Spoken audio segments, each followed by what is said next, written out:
What's up, everybody? Welcome back to another Badlands film room. This week, we are looking at a UDFA Jets wide receiver, a UDFA signing in Jason Brownlee, the wideout from Southern Miss, the guy that got to participate in the NFLPA Bowl during the All Star circuit, and somebody for me that ended up in my top 250 players, somebody that I viewed as a guy that should have been drafted. And it's one of those interesting ones when you look at the Jets UDFA signings.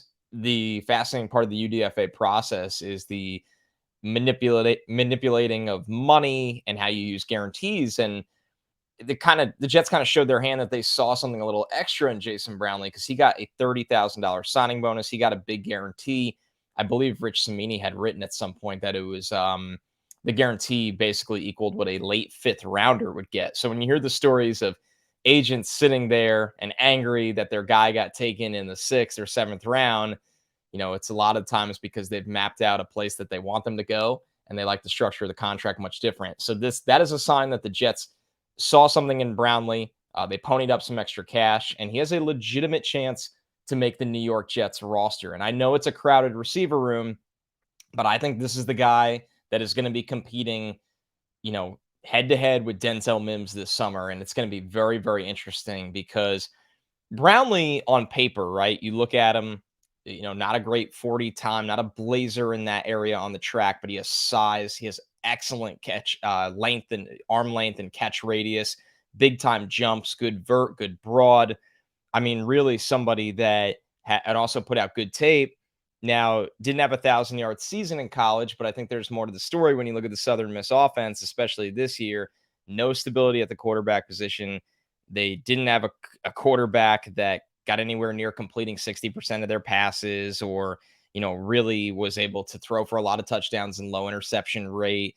And that's just the service level look at that offense as well. And Brownlee, when you watch him, kind of shows how often he could bail out his passers as well. So we are going to go into the tape today to show what he could bring to the Jets offense and how he's got a shot, even with a room that sure Garrett Wilson, Alan Lazard, Corey Davis, McCole Hardman, and Randall Cobb are going to be on this team. That's 5 receivers.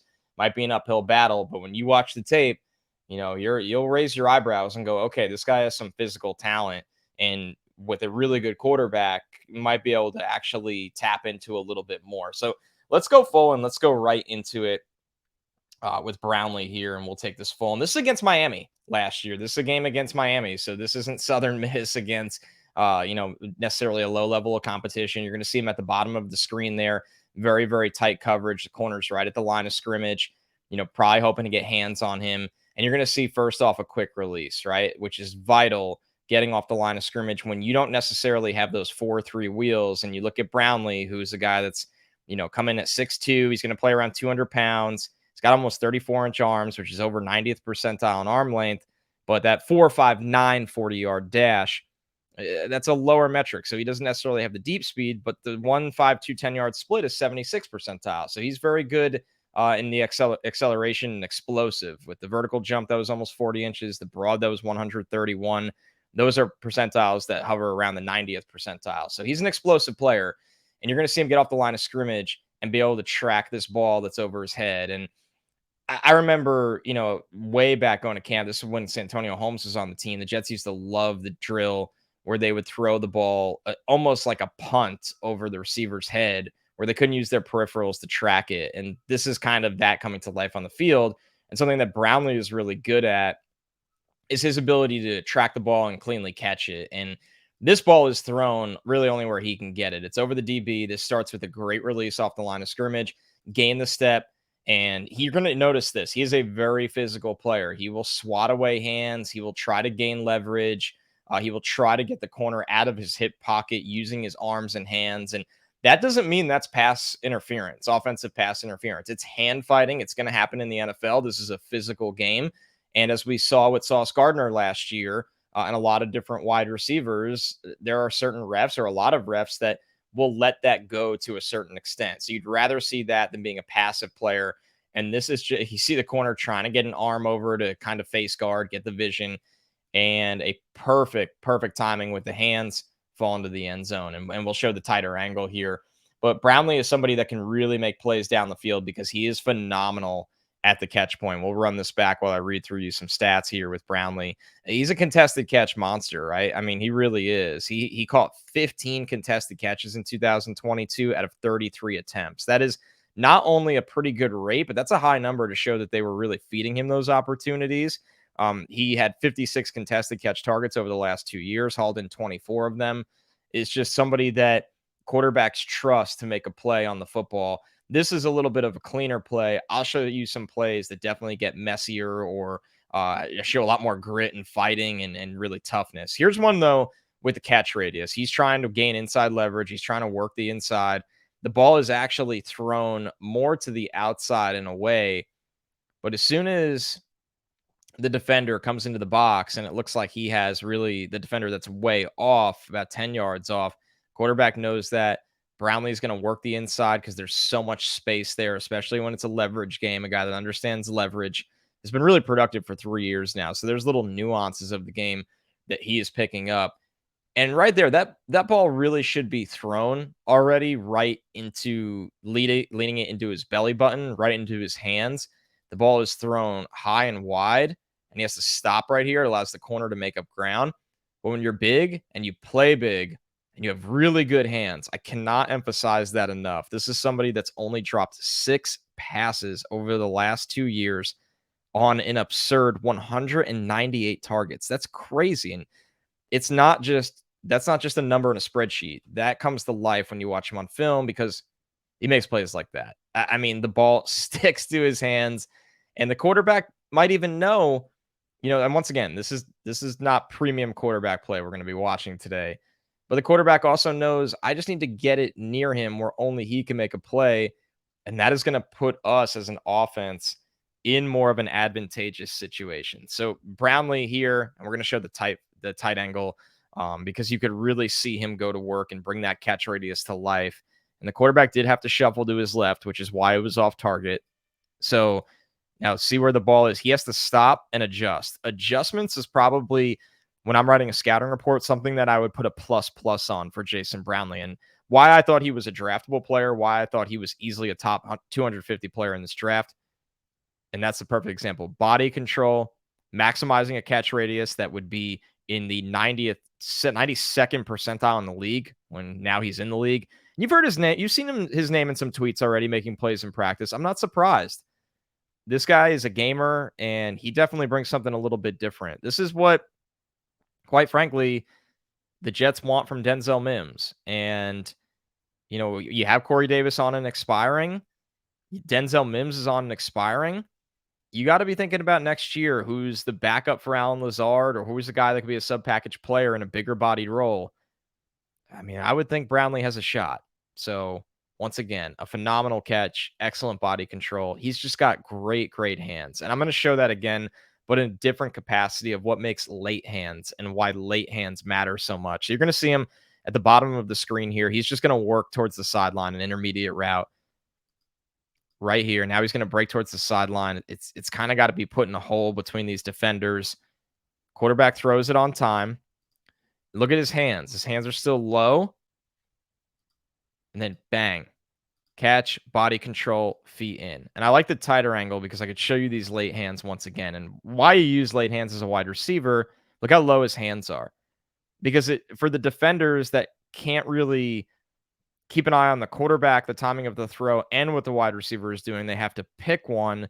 Well, your hands are your giveaway if they're not looking at the quarterback. But if you have late hands, they can't make an adjustment to play the ball. You have to keep them honest.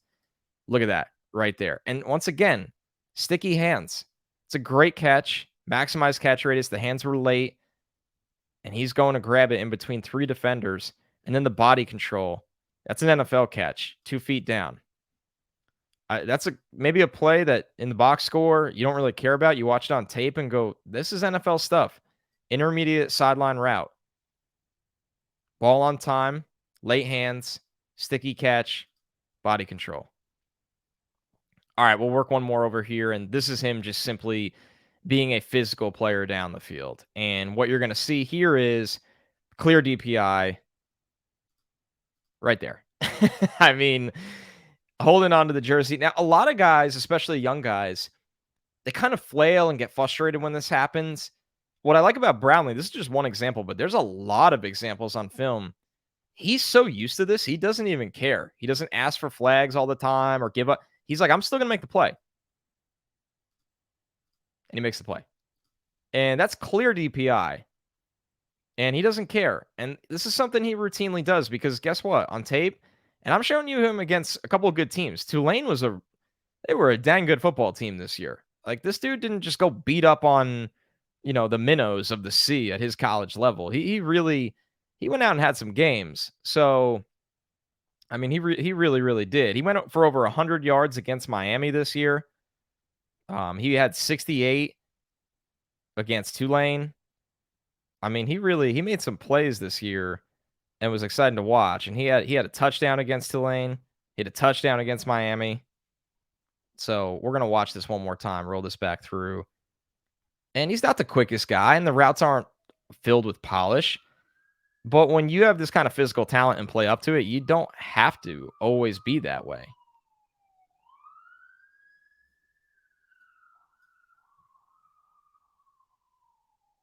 Once again, working through contact, a hold, keeps the feet going. Ball's a little short, but it's there. And he makes the play. So this dude's got legitimate ball skills, legitimate body control. He's a good athlete. He has explosive nature in his testing and in his film. And that's something that I'm excited to watch this summer. We'll see, who he's getting reps with. It'll probably be a lot of Zach Wilson. And he'll probably be playing deep into preseason games. And it's going to be a chance for him. And here's the thing with Brownlee. If it's a tie between him and Mims, he should win. Because the reality is this guy's under team control now for a couple of years. And somebody that can grow with your team.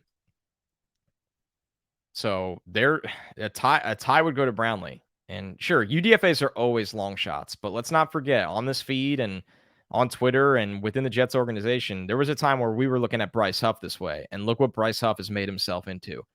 And I know he's a premium example, but it matters a lot. It really does. The last thing I'm going to show you is why I think there's a chance he can grow into the backup for a Lazard kind of player, but he's not that player yet. This is something I want to see more consistently on film that I didn't see him really have a mean streak within enough. And I know it's there, blocking. Now you're going to watch him climb to that defensive back right here. He's number one. And he gets there, good movement, squared up, leverage, the running back. That's Frank Gore Jr., by the way, for all you draft heads at home. We're going to be talking about Frank Gore Jr. this year as a legitimate running back prospect on this team. I'm actually surprised he's still on this team. I thought he would have transferred. But so if Brownlee starts to really find his footing and develop this mean streak consistently as a blocker, and not a killer, but just square and adequate and opening up plays like that. I mean, this is the difference right here, his block. Because that's the guy that needs to make the last line of defense tackle. And Gore takes off. So there's just a lot to be excited about with him. And it's with UDFAs, you kind of find yourself trying to, talk yourself into why they can make the roster. And it's one of those scenarios you lay out and goes, well, if everything goes perfect, this guy's got a shot. But with Brownlee, I don't really see it like that. If he continues to be the player he's been now for 3 years at Southern Miss, and he's had a long road. He was a top JUCO recruit. He had some monster production at JUCO, goes to Southern Miss, big time producer, tests well. It's all there. He just needs to continue to be that player, and the Jets need to give him legitimate opportunity as well. If you went out and give him a $30,000 signing bonus and over $200,000 guaranteed, you pay him like a day 3 draft pick, well, give him the opportunity as well. Get another young body in this wide receiver room that brings something a little different. So these will keep coming on the feed. I wanted to take a break from the actual draft guys. I'm gonna skip around a lot now. I'm gonna look at some of the pro guys on the roster that we haven't talked about a lot. Dive into the UDA pool here. We'll get back to the draft as well. But Brownlee is the guy to circle out of that class. So I knew this would be a fun one, and we'll keep it rolling here on the feed. So thanks, guys. We'll talk soon.